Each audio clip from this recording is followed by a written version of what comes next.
Shalom. Welcome to Light to the Nations. Still on the 16th halacha of the 3rd chapter in Hilchot Beit HaBechira, we are looking at some other sources relating to the production of the showbread. We learned about the Garmu family that originally were criticized for their lack of willingness to share the secret of how they were able to produce such perfect showbreads. And then we realized, our sages, after investigating the matter and comparing their work to that of the craftsmen and the great accomplished talent that could be found then in Alexandria, Egypt, our sages realized that indeed the Garmu family had something very special.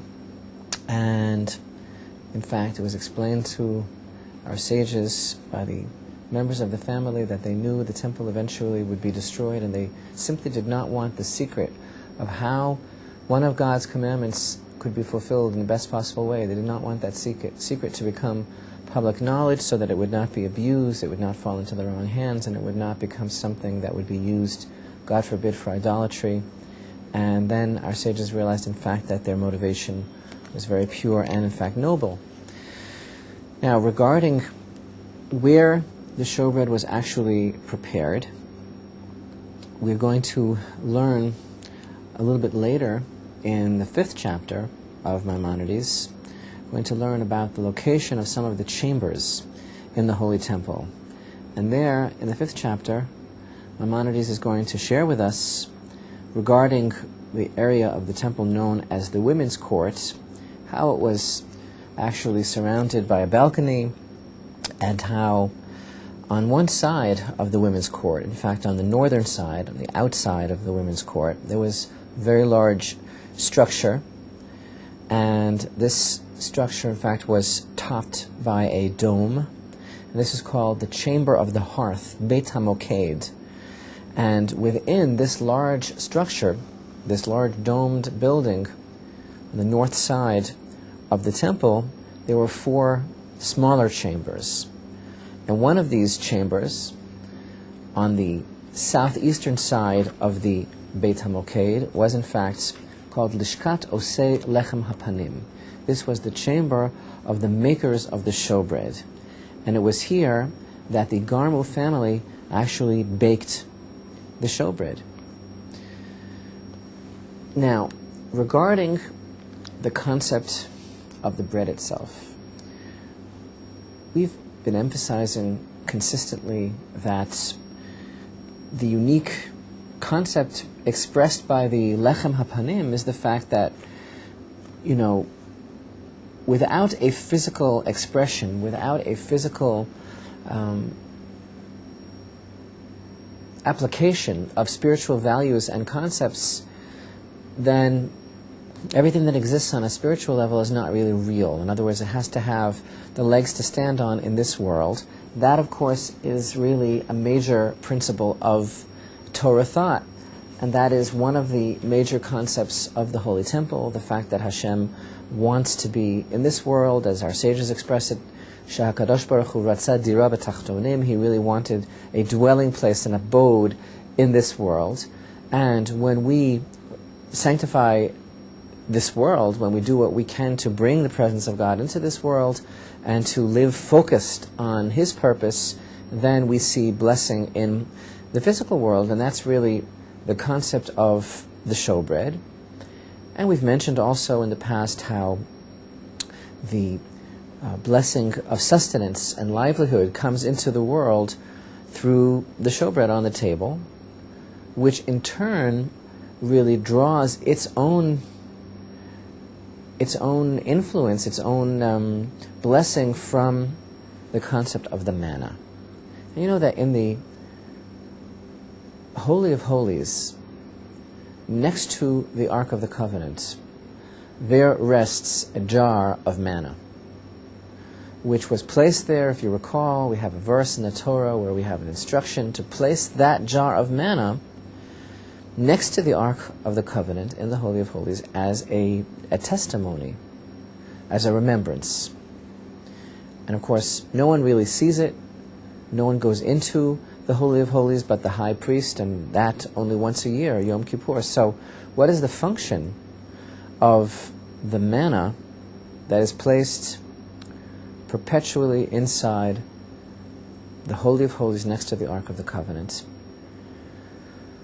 Well, on one level, it's actually kind of like a bridge between that manifestation, that generation, that level of everything that the manna represented, and then the tikkun, the rectification that is brought about through our lives in the land of Israel, focused on the consciousness of being servants of Hashem and living according to the Torah.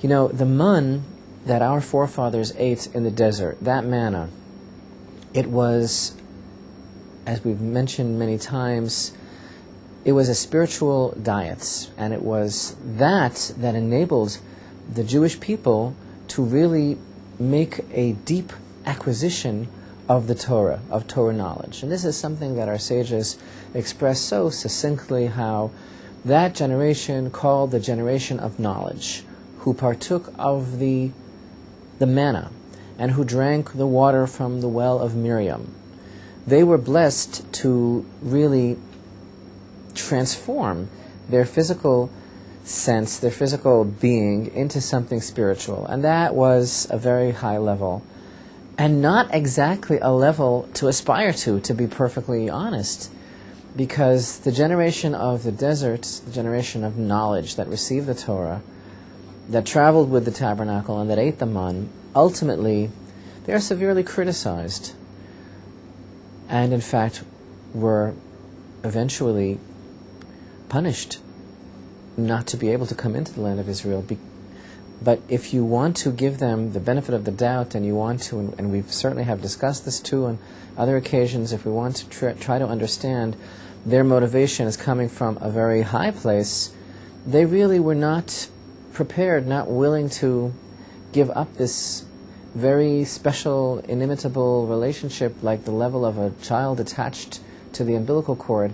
And you know, this is something that we've discussed regarding trying to understand perhaps a higher motivation of what happened with the spies, and how that was able to transpire, and how those great men that were called actually tzaddikim, righteous men, snapped totally in their personality, and instead, you know, decided to sabotage, really, to self-defeat themselves so that they wouldn't go into the land of Israel. And one level of understanding is because they really didn't have what it took to come into the land and realize now we have to translate all of this into the language of practical living, to apply it to everyday life. It's one thing to be in the desert and to be eating the manna and to be drinking the water from the well of Miriam, to be so close to Hashem, to be clinging all the time, but now we have to be real people in the world. And that's, of course, the whole concept of living a life as we do, plugged in totally like a plug in a socket, never really, you know, taking our focus away from our divine purpose, but yet being a part of this world. That's what life centered around the temple is all about. So the manna sits next to the Ark of the Covenant and kind of empowers the blessing to continue into the showbread. What I mean to say is, in many, many ways, we find that the showbread is a continuation of the manna, a manifestation of the manna, keeping that level up, but a little bit differently, translating it into something else. Because whereas the man that we ate, that our fathers ate in the desert, was something that was totally spiritual, that kept the people of Israel on a level rather divested of physicality and was very, very spiritual, the table of the showbread, its loaves represent something else. Its loaves represent the blessing of the land of Israel, coming into the land, growing wheat and harvesting and sowing and threshing and all the activities that are necessary for baking. That's the tikkun of the tree of knowledge, in a way. And that's what we're supposed to do. We're supposed to be in this world. But it's still an aspect of the man, but it becomes less abstract and it becomes real. It's the tikkun, it's the perfection of life. And that was what was supposed to happen when we came into the land of Israel. But we find a very, very fascinating concept if we read a little bit between the lines, and that is this idea that the bread of the showbread is a wondrous continuation of aspects of the manna that Israel ate in the desert. True, the manna that we ate in the desert came down from heaven, and this bread is baked by Kohanim, but it is the rectification of physicality and its temptation and the blessing of the physical world in the land of Israel. Now, do you ever notice that everything about the manna is a blessing of double? On Shabbat, in order for there to be enough manna for Shabbat, on Friday a double portion fell, because it did not fall on Shabbat, and therefore we have 2 portions of manna falling on Friday, and it doesn't spoil, and every family would pick up exactly enough as it needed for the Sabbath as well. We have a verse in Exodus chapter 16, verse 22, referring to the double portion of manna, special blessing for Shabbat, which finds its expression on Friday.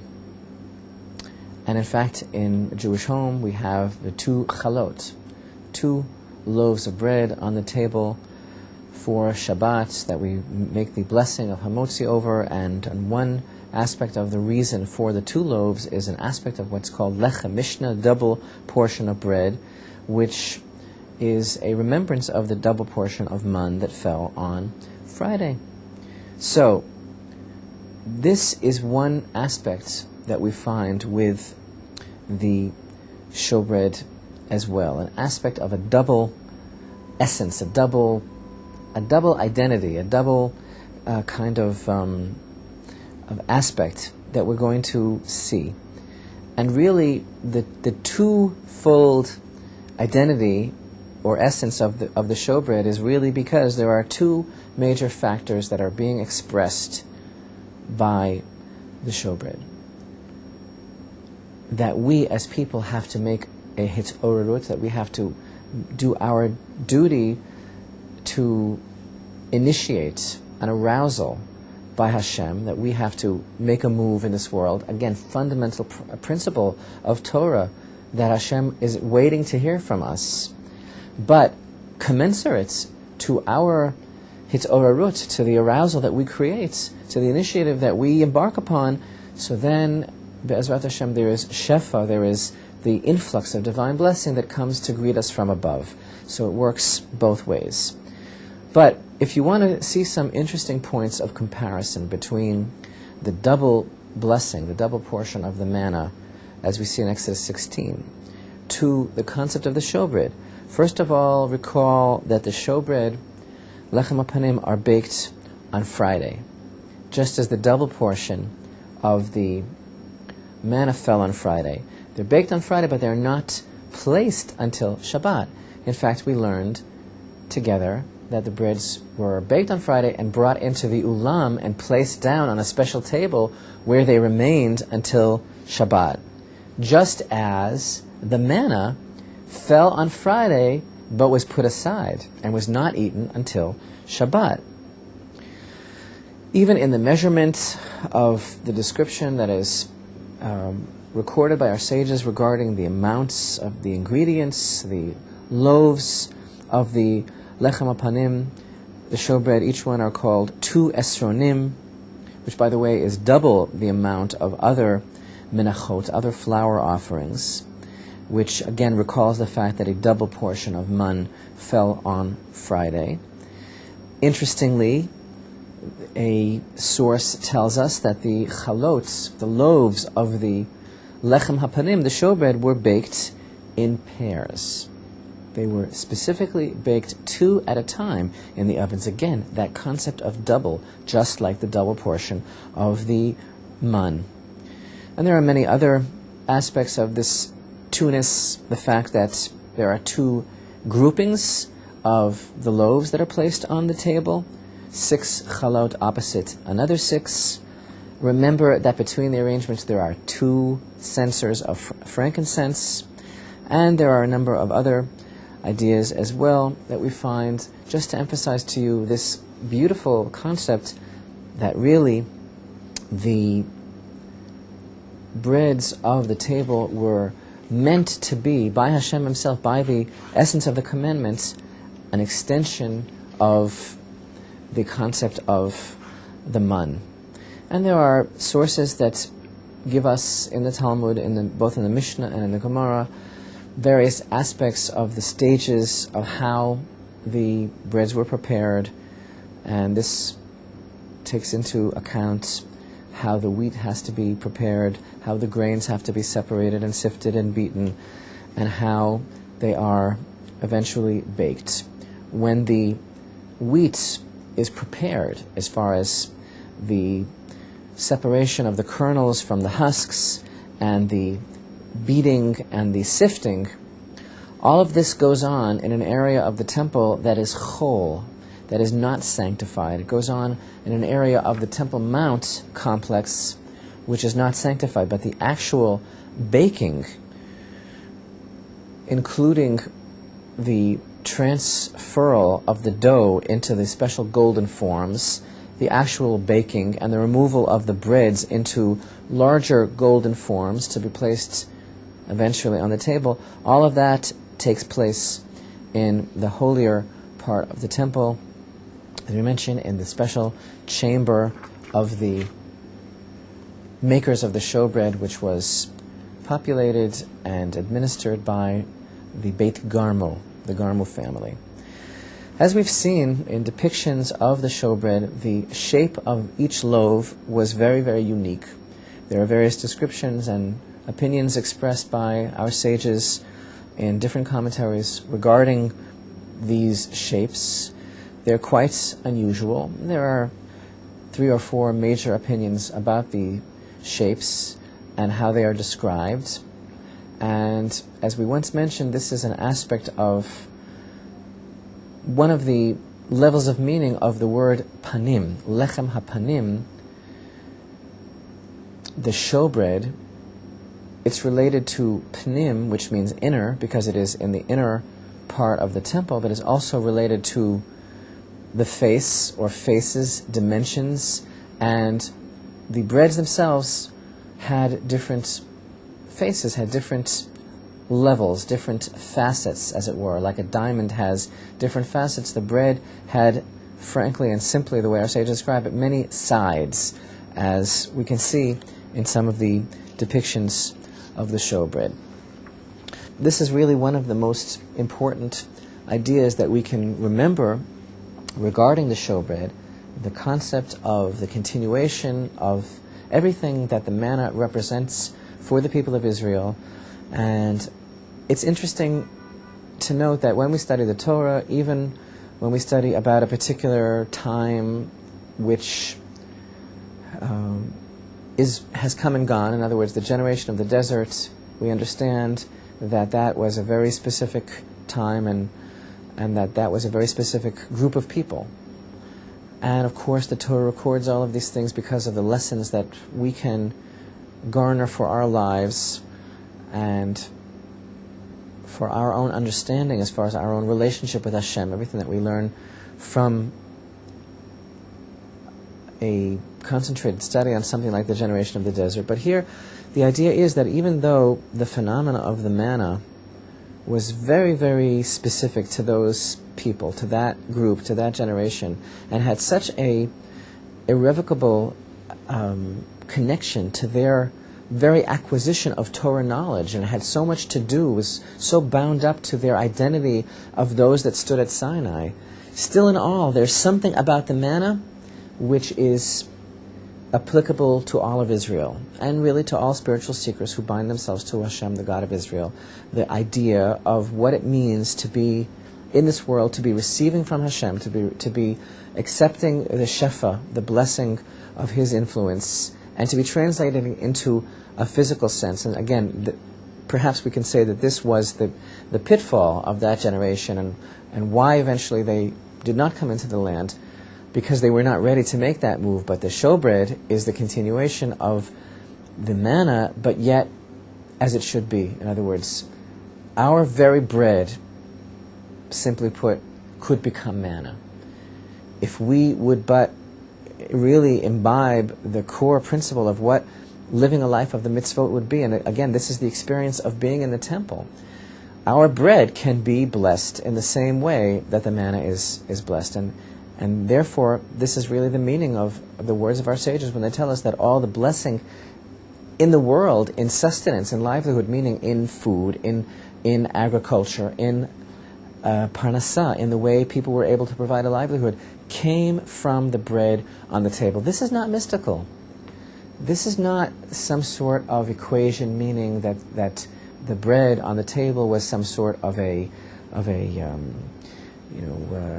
oracle, that from there God was able to channel energy and conduits of blessing came into the world because there were bread sitting on the table.